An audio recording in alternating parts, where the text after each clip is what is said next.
BPBD merilis data total 31 rumah diterjang angin puting beliung 17 Januari lalu.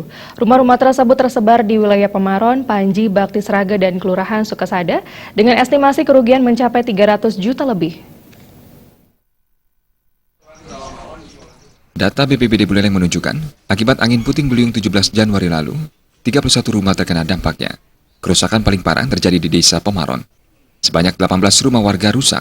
Selain itu, angin puting beliung merusak 5 rumah di Desa Panji, 4 rumah di Desa Bakti Sraga, dan 4 rumah di Kelurahan Sukasada. Total kerugian diperkirakan mencapai 300 juta rupiah.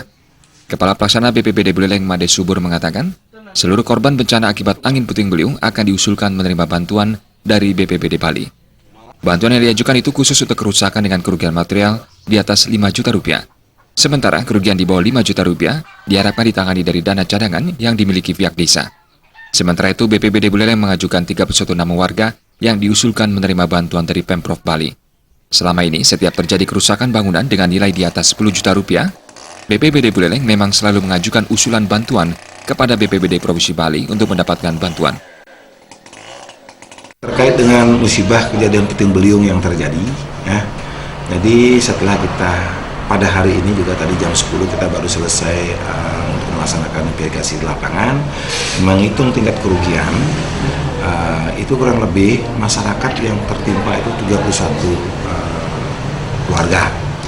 Yang terjadi pada yang parah, sangat parah itu di Pemaron, itu berjumlah 18 rumah tangga. Kemudian di Panji, ini total kerugian 300 juta. Nah, yang terparah sekali rumah tangga yang tertimpa itu ada di Pemaron.